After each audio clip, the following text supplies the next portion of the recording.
တိုင်းတာဒေသကြီးမြိတ်မြို့နယ်မှာပေါ့နော်သူရဲ့ဒီရိုက်နှက်တဲ့နေရာကြောက်ဖြူတောင်ပေါ့နော်ပရိပတိတော်ရကြောင်းမှာပေါ့နော်အကြောင်းမှာကိုရင်လေးရိုက်နှက်ခင်ဗျဟိုကနေပြီးတော့ဆရာတော်တပါးကနေပြီးတော့ရိုက်နှက်တယ်ပေါ့နော်ဒီကိုရင်ငလင်းငယ်သူကပြင်းထန်စွာရိုက်နှက်ခဲ့တဲ့ကြောက်ထိုင်ဆရာတော်ဖန်ဆီးဆက်စင်နေလို့ကျွန်တော်တို့ဧပြီလ22ရက်နေ့မှာသိရပါပေါ့နော်ကိုရင်ငယ်ကတပါးကိုပြင်းထန်စွာရိုက်နှက်ခဲ့တဲ့တင်းတာရီတိုင်းဒေသကြီးမြိတ်မြို့နယ်ပေါ့နော်ကြောက်ဖြူတောင်ပ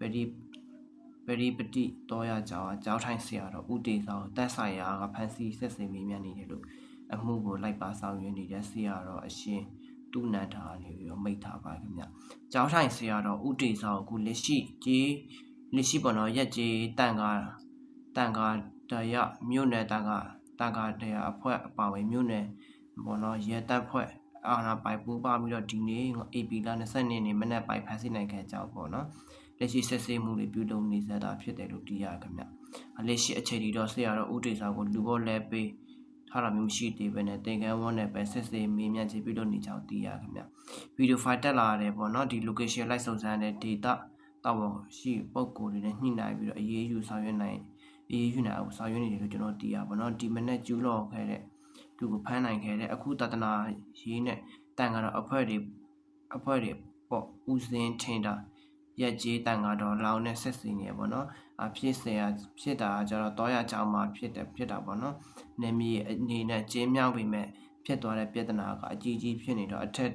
ကိုပေါ့နော်ညှော်ကြားစာတောင်းနေလို့ဒီလောက်ရက်ကတော့လူတိုင်းကလက်မခံနိုင်လောက်ရက်ဖြစ်နေရခင်ဗျ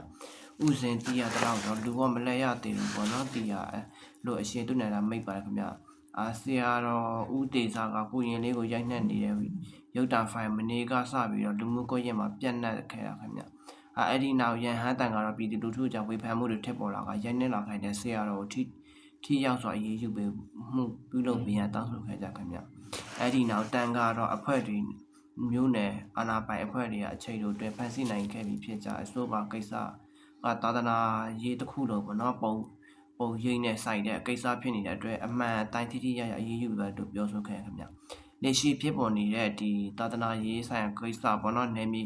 ရက်ကြေးရာကြီးတွေဖြစ်ပေမဲ့ကိစ္စအရင်ရေးကြီးရပေါ့နော်ရက်ကြေးတန်ကတော့မြို့နယ်တန်ကတော့တွေက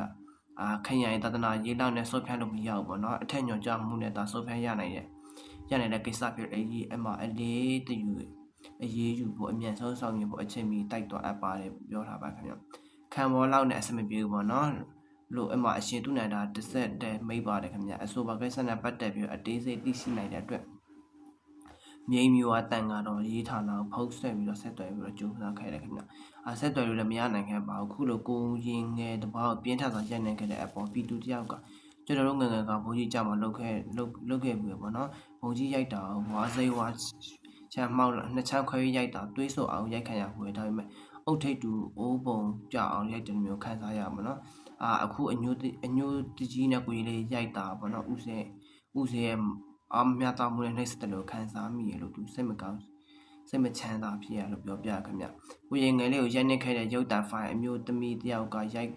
ကူနိုင်ခဲ့ပြီးဖြစ်ပြီးတော့အဲ့ဒီရုပ်တံဖိုင်ကိုဦးစဲတပါကူးယူပြီးအဲ့ဒါနဲ့စာမျက်နှာပေါ်မှာတင်ခဲ့ကြောင်းသိရခင်ဗျရိုက်တာနဲ့ဆုံးမတယ်လည်းမတူတော့ဘဲနဲ့ခလေးငယ်လေးမတရားနှိမ့်ဆက်လို့ဖြစ်နေရပါတော့ငါကကြောင်းထိုင်ပုံကြီးပဲငါဘာလို့လုပ်ရတယ်ဆိုတဲ့ဒါမျိုးတိရအရေးယူရမှာပါမှန်တိုင်းပြောရရင်ဒါကြတော့ကိုရင်လေးကိုကျွန်တော်သားဆိုရင်တော့အဲ့ဒီပုံကြီးကိုကျွန်တော်ပြန်တော့မိမှာမသိရင်တော့တမျိုးပေါ်သိရင်တော့ဘယ်လိုမှမခံစားနိုင်လို့ပြည်သူတယောက်ကပြောပါခင်ဗျလက်ရှိတော့ကိုရင်လေးကိုပြင်းထန်စွာရိုက်နှက်ခဲ့တဲ့ကြောင်းထိုင်ဆရာတော်